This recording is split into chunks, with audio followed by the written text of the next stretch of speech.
Hey guys, what up? Mike here, Laker Talk. Let's talk Lakers basketball. Let's catch up while I drive. Haven't had a chance to be at my desk, sit down, and really get my thoughts on the last couple of games. But a lot to talk about. Kyle Kuzma looking like an all-star. Rondo playing well. LeBron James. I want to touch on those guys. Pretty much the things I've been thinking about over the last couple of games. First off, AD's out the last couple of games. Lakers, out of everything, the Lakers are playing amazing. We got to give it up to Frank Vogel for continuously putting the Lakers in position to win game in, game out. This dude, give this dude an extension straight up. Like, seriously, after all this, take a second to appreciate Frank Vogel. We could have had Ty Lue. And Frank Vogel is doing an amazing job putting guys in position, like the rotations, putting Kuzma in, and just giving certain guys the opportunities when guys go down, straight up. Shout out to Frank Vogel.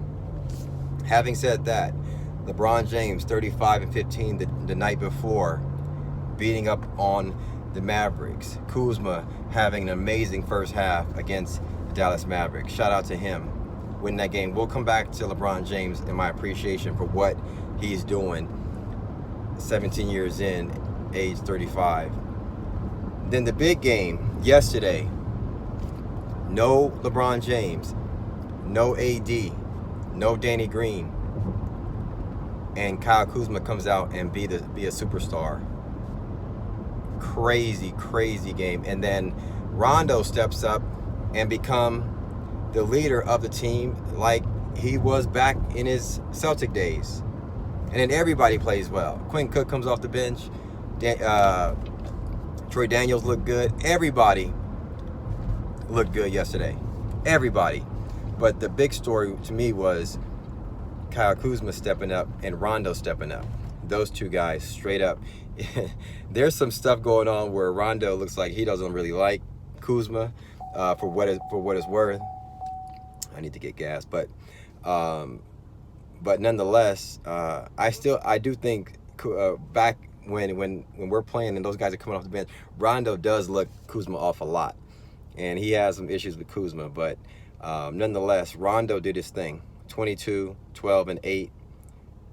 Like I said, if you want to compare, you want to give guys credit to games, Rondo looked like an all-star. Kuzma looked like a superstar yesterday. So what it's worth, everybody been crapping on Rondo for the last month. I've been crapping on Kuzma for the last few years, and they both stepped up. So give credit where credit is due. The thing about this is this. Yesterday everybody looked good. I tweeted this out. Lakers were going to be playing with house money, and so what that happens is when you're free to do whatever you can do and there's nothing's going to go bad against you if the Lakers ended up losing.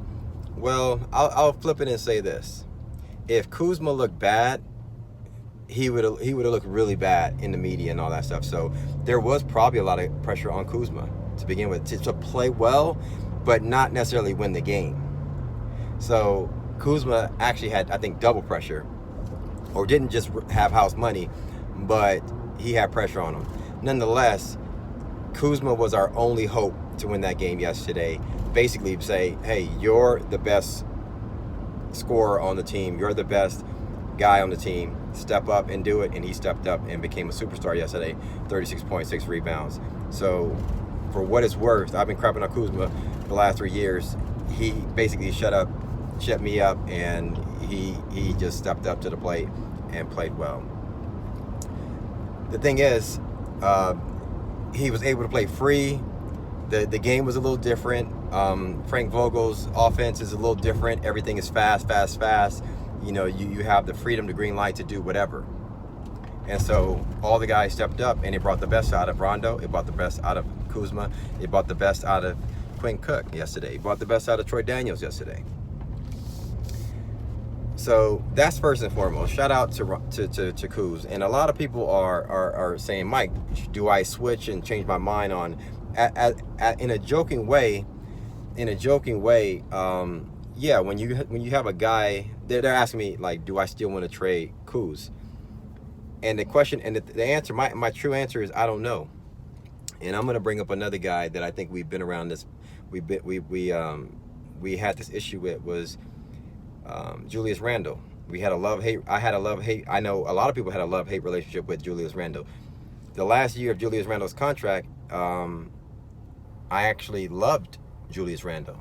I wanted to trade him at certain points during the season. Like, we called him a bull in a china shop. And we just wanted to trade. We were like, man, it's so frustrating if Julius Randle will get it together. And then last year, he played like an all-star. Like, he had the potential to be an all-star. And it's like, I wanted to actually re-sign him when he went to the Pelicans. Long story short, I think that's what it's coming down to with Kuzma. It's like a love-hate relationship. And it seems to be like it's going to play out like the Julius Randle thing, where you're going to have spurts where he plays like a superstar. And then you're going to have spurts where he can't figure it out and he's frustrated and he's going to come off the bench. So that's before I make a decision, yes, Kuzma, just straight facts. Kuzma annoys me for the reasons that he annoys me. Like, just offering value and stuff off the bench other than just trying to be the number one scorer. But obviously, in a game like yesterday, he has to be the number one scorer and he has to put up shots. And when he does that, if he scores 50 points, it's like, geez, I can't. I mean, he looks great. He annoys me for all the other things. And so that's the thing that, if you ask me, hey, Mike, what's your thoughts on Kuzma? Unfortunately, Kuzma's going to have to figure it out off the bench. When you got AD coming back, you got LeBron coming back, Kuzma's not going to start. Well, I don't think so. And if he does start, he's not going to be the number one option. If LeBron's on the floor, AD's on the floor, and Kuzma's on the floor, Kuzma's not going to be the number one option. So he's not going to put up 25 shots. That's just the reality. If you know basketball, that's what's it's gonna come down to. So if you really want to be truthful about it, Kuzma might have to go to another team to be that superstar. That's just facts. Or he's gonna have to wait 2 years before LeBron James retires and AD is there by himself to be that other scorer where he can put up 25 shots. That's the reality. Think about it. LeBron's not going anywhere. AD's not going anywhere. And our level of our attention to detail isn't going anywhere in the next 2 years. So Kuzma has to figure it out off the bench. And what do I mean by figuring it out? Hell no, nobody's going to score 30 points off the bench. Nobody's going to score 36 points off the bench. So nobody's holding Kuzma accountable to scoring 25 points off the bench. He might do that here and there, every blue moon or so. But for the most part, he's going to be limited in his ability of his shot selection, or his ability to just be free to hoop the way he wants to, in order to show that he's a capable superstar type player. And the thing is this, that's the thing he's gonna have to deal with. So the thing is, the next step for Kuzma is this. He has to figure it out off the bench. He has to figure it out off the bench. And he has to figure it out. What I mean by that is figure out how to provide the same amount of value that he's capable of. Like, he's a super valuable, talented guy. But he's going to figure out that overall quality of game off the bench. And it's not just in points. That's why I never knock Kuz for points. When he scored 0 points over 7, I never knocked Kuzma. Go back and listen to any video that I post, any tweet that I post. I never knock Kuz for a lack of scoring or whatever scoring may be. It's all the other stuff. Playmaking, ability to be tough in the paint sometimes, ability to defend, all that type of stuff. Making a smart play, making the right play. That's what Kuzma, unfortunately, For him to be the valuable guy on the Lakers with AD, LeBron James on the team, he's going to have to figure that out. If he figures that out, he's a long-term valuable asset the way Lamar Odom was. Lamar Odom always wanted to start. Lamar Odom always, if you don't remember, even from when he was with the Clippers and it was when with Miami and all that stuff, he always wanted to start, but then he was up and down. Is he an all-star? Yeah, he is an all-star, but is he a superstar? We don't know. Then he came off then he played with the Lakers, and he wasn't able to be that guy off the bench or whatever, or in the starting lineup. He couldn't figure it out. And then Phil Jackson was like, either gave him a blunt or something. I don't know. It was like, dude, you got to figure this out. Then he figured it out. He changed his mindset, and he figured it out off the bench, and he became sixth man of the year and multiple championships later. And I love the dude for that. But prior to that, Lamar Odom was a head case, meaning people couldn't figure out. One day he puts up 19 and 18 rebounds. The next day he puts up 7 points and 3 rebounds. Whatever it may be. It was like head scratching. So that's the deal. That's the thing Kuzma has to deal with. The dude's a great talent. I'm not denying any of that. The dude's a great talent. But that's what Kuz is going to have to deal with, I think. His next step is off the bench. Figuring that out off the bench for the Lakers for the foreseeable future. That's Kuzma's thing. Yeah, he can go to Charlotte and be the number one option and average 26 points in a lottery team. That might be Kuzma's future. I don't know. Anyway, shout out to Kuz for stepping up and being a superstar yesterday. It's real talk.